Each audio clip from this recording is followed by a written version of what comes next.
আসসালামু আলাইকুম সুপ্রিয় দর্শক, আলহামদুলিল্লাহ, আশা করি সবাই ভালো আছেন। আজ 2025 সাল এবং মে মাসের 16 তারিখ। তো আমি মালয়েশিয়া থেকে বলছি শামীম।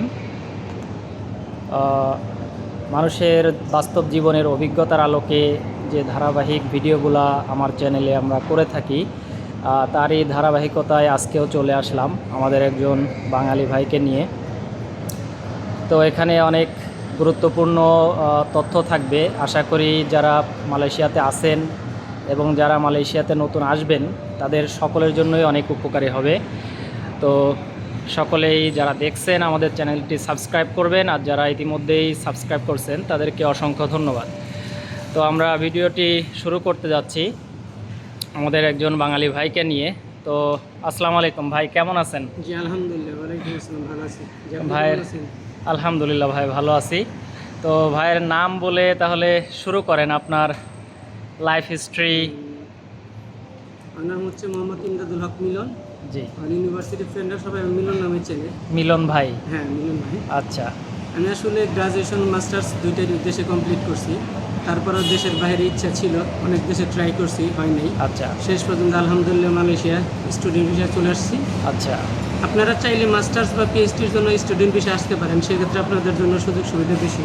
আচ্ছা। চাইলে পার্ট টাইম, আমি যদিও একটা জব করি, আপনারা পার্ট টাইম করতে পারেন, ফুল টাইমে করতে পারেন। জি। আর মাস্টার্সের যদি কেউ আসেন রিসার্চ বেস, বাই রিসার্চ যদি কেউ আসেন তাহলে তাদের জন্য সুবিধা। তো ভাই বাংলাদেশ থেকে আপনি গ্রাজুয়েশন কমপ্লিট করে ফেলছেন, তো এরপরে আপনি মাস্টার্স করার জন্য এখানে আসছেন। যাক আলহামদুলিল্লাহ, বড় স্বপ্ন নিয়ে। তো এখান থেকে হয়তো মাস্টার্স পিএইচডি কমপ্লিট করার পরে ভালো একটা জবের ইচ্ছা আছে ভবিষ্যতে ইনশাল্লাহ। তো তারপর এখন মালয়েশিয়াতে কতদিন হয়েছে তাহলে আপনার? মালয়েশিয়াতে ভাই আমার 3 মাস শেষের দিকে। 3 মাস হচ্ছে। তো আপনার কেমন ফিল করতেছেন না এসে, বা এখন কেমন চলতেছে আপনার জীবন এখানে? আলহামদুলিল্লাহ ভালোই চলতেছে। হয়তো আসার আগে অনেক ভয় ছিলাম যে গিয়ে কোনো জব পাবো কিনা, পরিবেশ কেমন হবে। আচ্ছা। কিন্তু পরিবেশটা তো মোটামুটি ভালোই পাচ্ছি, দেশের মতোই।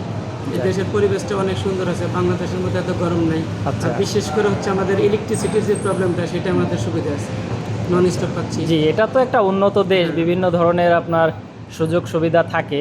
তার এই ধারাবাহিকতায় আপনিও বেশ বেনিফিটেড, আলহামদুলিল্লাহ, স্যাটিসফাইড।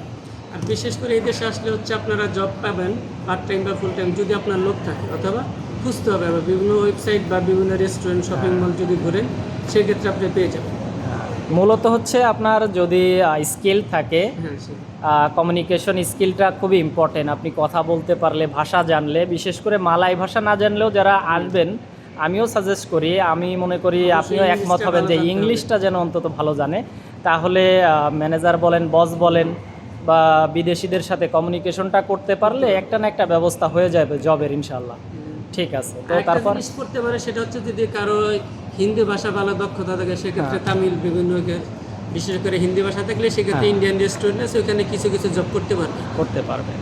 এক কথায় আমাদের বাংলা ভাষাভাষী আমরা যারা আছি দেশে, তারা বিদেশে যে কোনো দেশে গেলেই বিভিন্ন ভাষার উপরে অভিজ্ঞতা অর্জন করতে পারলে এটা একটা আলাদা আপনার মাত্রা যোগ করে, যেটা আপনার জবের ক্ষেত্রে বা এক্সট্রা ইনকামের ক্ষেত্রে বা প্রমোশনের ক্ষেত্রে বিভিন্ন ক্ষেত্রে আপনার কাজে লাগবে ইনশাআল্লাহ। আর যদি কেউ মালয়েশিয়া আসতে চান, তা আমি সাজেস্ট করবো তাদের যে বিভিন্ন অ্যাপসের মাধ্যমে মালয় ভাষা কিছু হলে আপনার আয়ত্ত করে আসবে। হ্যাঁ, অল্প হলেও যেন আমি 20% পারি, সেটা যদি করে আসতে পারেন তাহলে আপনার জন্য সুবিধা।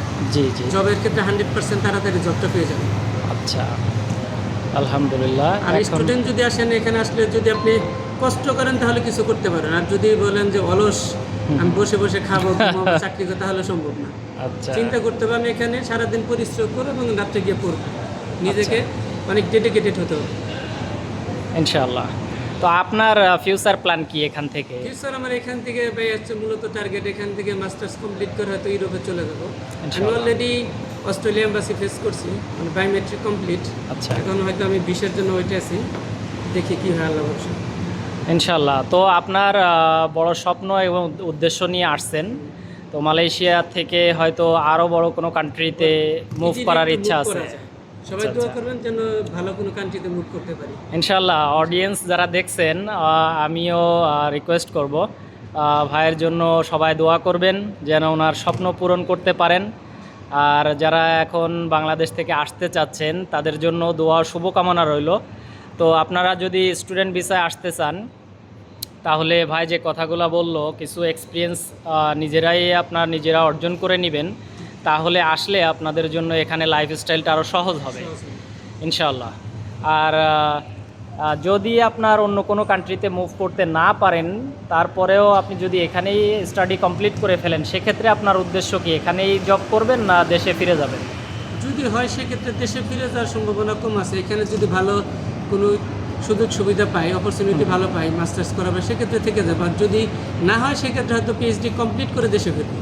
ইনশাআল্লাহ। পিএইচডিটা কমপ্লিট করলে দেখা যায় দেশে হয়তো ভালো কোনো ইন্টারন্যাশনাল জব পাবো, সেক্ষেত্রে সুবিধা হবে। তো যাই হোক ভাই, যেই লাইনেই আসেন সেটা অন্য কান্ট্রিতে মুভ করেন অথবা এখানে আপনার স্টাডি কমপ্লিট করেন, ইনশাল্লাহ একটা ভালো ফিউচার আপনি করতে পারবেন। তো সেই দোয়া ও শুভকামনা রইল। আর যারা বাংলাদেশ থেকে নতুন আসতে চায় তাদের জন্য দোয়া ও শুভকামনা রইল। তো আপনি এখানে যে আছেন, বাঙালি সমাজ কীরকম দেখতেছেন বা কেমন বাঙালি দেখতেছেন এখানে? হ্যাঁ, বাঙালি সমাজ আমাদের এখানে ভালো হয়েছে, অনেক হেল্পফুল আছে। আমরা চাইলে বাঙালি বা পুরনো যারা আছে তাদের সাথে যোগাযোগ করে আসতে পারি। আর যদি কেউ স্টুডেন্ট বিষয়ে আসতে চান আমাদের সাথেও যোগাযোগ করতে পারেন। ফ্রিলি আপনাদের শুধু প্রাথমিক পর্যায়ে শুধু ইএমজিএসটা দিতে হবে, বাকি টাকা বিশের পরে। আচ্ছা, তো যাই হোক, এখানে একটা কথা বলে রাখি অডিয়েন্স, আমি স্টুডেন্ট ভিসার বিষয়ে খুব বেশি জানি না কিছুই, যদিও ভাই নিজ থেকেই বলল, আমি এই বিষয়ে জানতামও না। তো যদি আপনারা ইচ্ছুক থাকেন তাহলে ওনার সাথে যোগাযোগ করতে পারেন। যদি ইচ্ছুক থাকেন তাহলে কমেন্টে জানাইলে আমি ওনার নাম্বার আপনাদের দিব, আপনারা যোগাযোগ করবেন। তো মূলত এই বিষয়ে আমি জানতাম না, এইমাত্র ওনার কাছে শুনলাম। জি, তাহলে এটা একটা হেল্পফুল ওয়ে আপনারা পাইলেন, যে আপনারা যদি নিজেরা করতে পারেন তাহলে ভালো, আর যদি না করতে পারেন আপনাদের সহযোগিতার প্রয়োজন হলে ওনার সাথে যোগাযোগ করলে, উনি যেহেতু রানিং স্টুডেন্ট আছেন, তো আপনাদের সাথে অবশ্যই বিষয়গুলো শেয়ার করবেন, কোন কলেজে কিভাবে আসবেন এবং আপনার কতদিন সময় লাগবে, কেমন টাকা খরচ হবে, কোন কোর্সে আপনারা আসতে চান এবং কেমন সুযোগ সুবিধা বিস্তারিত, তাহলে ওনার সাথে চাইলে জানতে পারবেন। তো এক্ষেত্রে আপনার হোয়াটসঅ্যাপ নাম্বার কি তাহলে আপনি দিতে পারবেন? হ্যাঁ, দিতে পারবো। ঠিক আছে, যদি আপনাদের প্রয়োজন হয় আপনারা কমেন্টসে জানাবেন, আমি ওনার হোয়াটসঅ্যাপ নাম্বারটা দিয়ে দেবো ইনশাল্লাহ। তো অনেক কথাই বললাম, আশা করি ইনফরমেশনগুলো আপনাদের জন্য উপকৃত হবেন। এরপর আপনাদের কোনো কিছু জানার থাকলে বা প্রশ্ন থাকলে আপনারা কমেন্টসে জানাবেন, আমরা অবশ্যই আপনাদের রিপ্লাই করে পাশে থাকব। সকলকে অসংখ্য ধন্যবাদ, ভালো থাকবেন, আসসালামু আলাইকুম। তো ঠিক আছে ভাই, ভালো থাকবেন, আসসালামু আলাইকুম।